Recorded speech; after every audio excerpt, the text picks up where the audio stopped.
We are visiting a Foundry workshop whereby they use sand casting method to produce molds, which molds they go on and produce metallic products. In this workshop here, it's a local workshop, and so most of the work is manual. They do this production of molds manually. They also use a furnace that is manually innovated, as we shall see. Let's move on. We are seeing them working already, and we shall start with this man in the other end in a maroon shirt, as he's the one at the first stage of making the cup first. He's pouring in the sand to make the mold. That saucepan he's using is the model, as I can say, or we can call it pattern.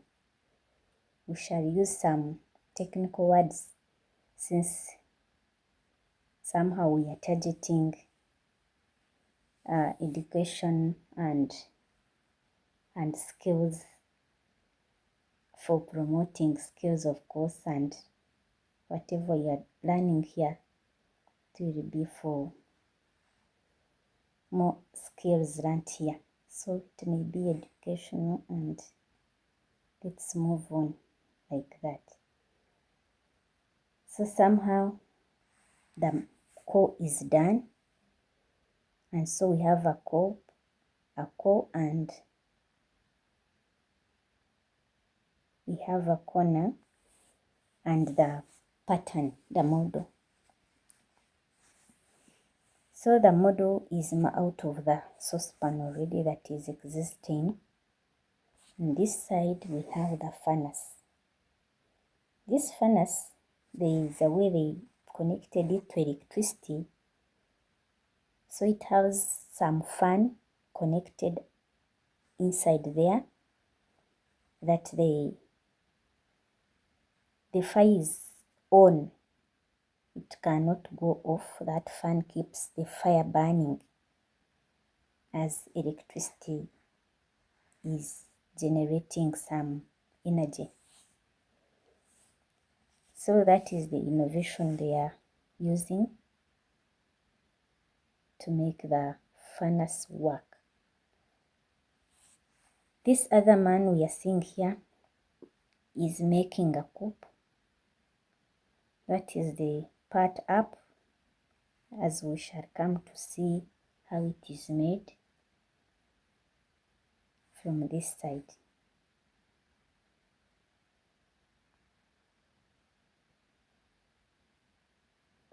Let's keep on watching.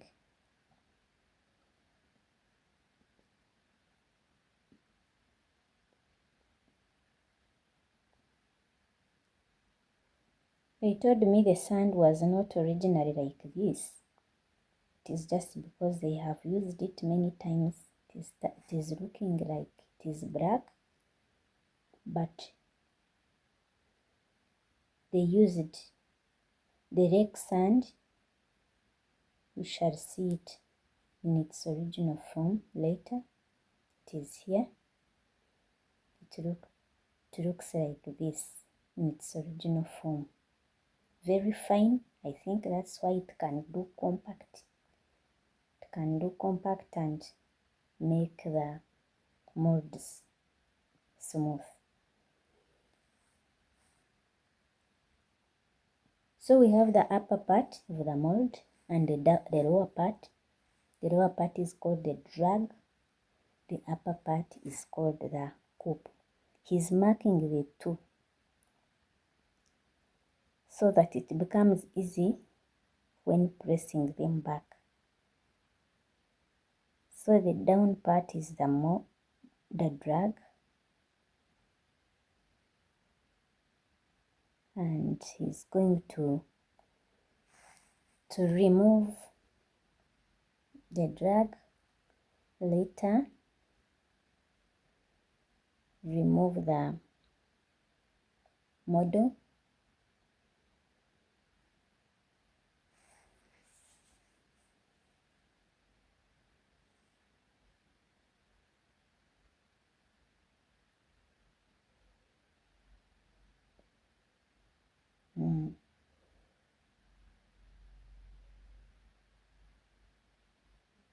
Very careful.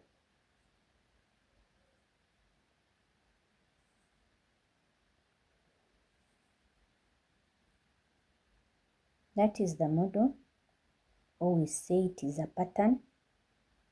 In the Foundry workshop, we call it a pattern. So it's going to remove it and leave the core. That core remains to support the product as it is forming around. Because the space that was originally occupied by the mold, this saucepan they have removed by the model, not the mold. It will be the space that will give us the shape of the product, as we shall see it. So after cleaning and smoothing this part is doing, the cavity becomes very clear. The cavity is that space that remains. It becomes clear and is ready for casting the molten metal. So after cleaning it, he has to repress back the drag, and after repressing the drag, the core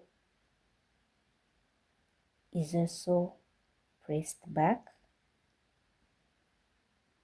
That is the drag. Remember, there are some marks, you call them markers. So those marks, they have to match. That's their use. Now after there, he has to press back the core. The core is an upper part.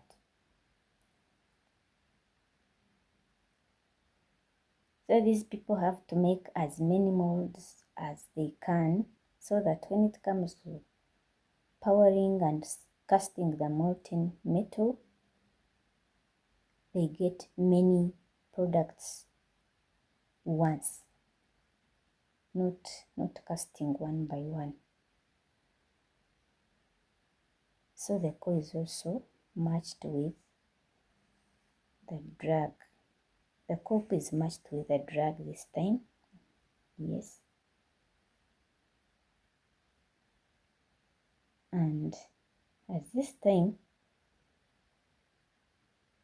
they just make sure the mold is now ready for casting and is made firm by pouring more sand around to make it firm, ready to cast the molten metal. As this one is finishing one, he has to go on and start on another one.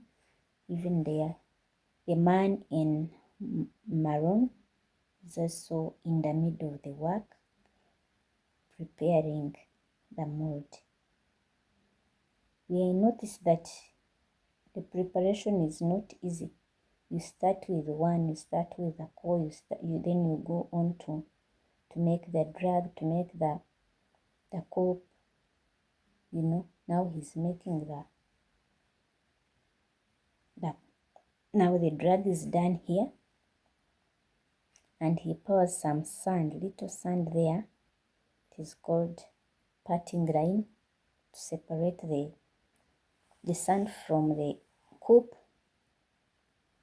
from the one that is on the drag. Here he's making a sparrow, that's hole that he's putting there. He's using a hollow metal to make that hole. Through that, it is just a path through which the molten metal will go direct to the mold cavity so that the product forms within there in the mold.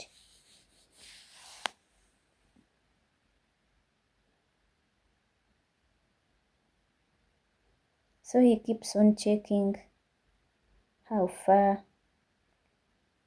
is the aluminium. Is it melting? Should I add more?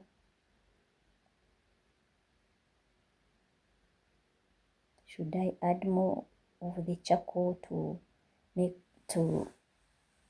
produce more fire? Of course, if you add more metal to melt, you need more fire. So he's doing the same now, marking, trying to separate the two. So you see, the process is just repeating itself, but it is for our good because we are learning.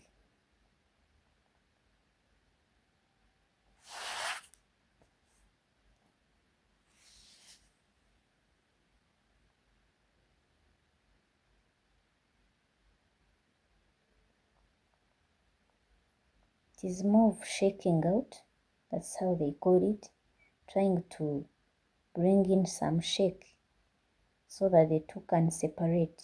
The drag separates from the mold.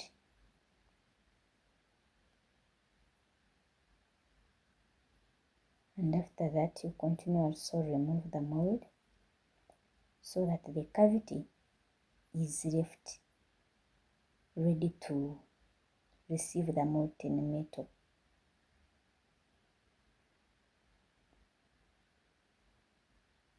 Again, you have to clean it, smoothen it, because you want the product to be smooth. And remember, that part will form the inside of the product, so it has to be smooth. And the cavity is that space, small space, we can see it.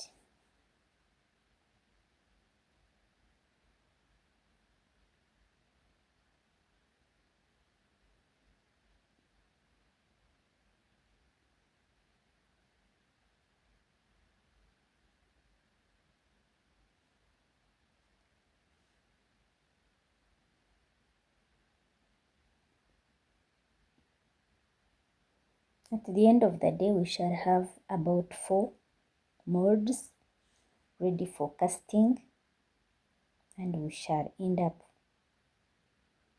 casting as many as 4 products at once.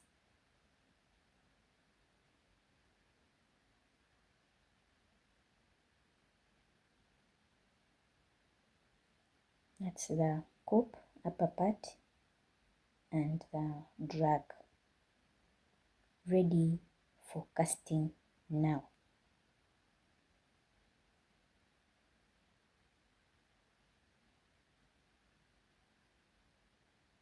Somehow there are some wastes that form, metallic wastes that form on top of the molten metal, because not all of them melt. Different melting temperatures, of course. So he has to remove them. They are called slag. They are removed, and the aluminium that has melted will be in liquid form. The solid parts will be removed as wastes.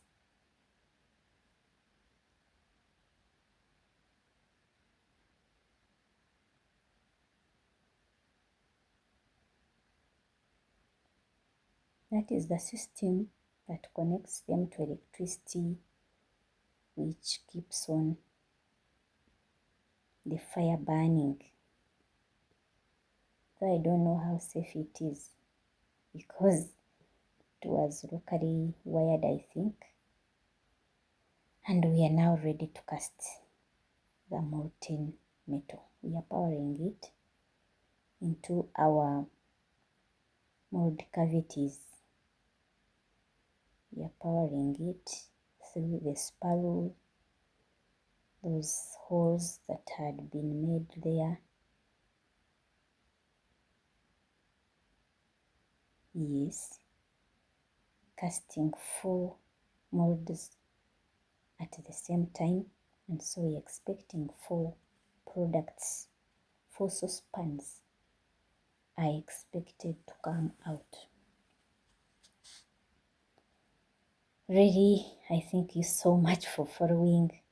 I think we are learning new skills, and we are noticing these people try to be clean, though the workshop is small, but they try to clean up, they try to make sure the scraps are put on one side.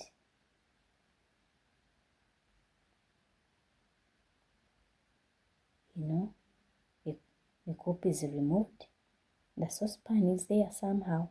There, it is now being cleaned. Yes, also this.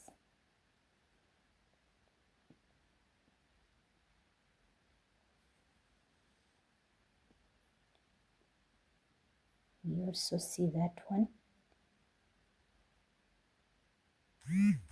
And the good thing here, the sand is reused as many times as you want.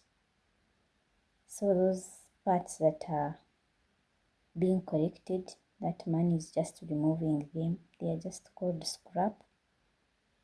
After casting, they are just called scraps, but they can be reused. That's the good thing. The scoop is removed. I mean that the cup is removed, and yeah, we have the product now. We have the product. It is a saucepan. It looks exactly as the pattern, as the mold, the model that we used, that very saucepan that was removed before. We have a new product.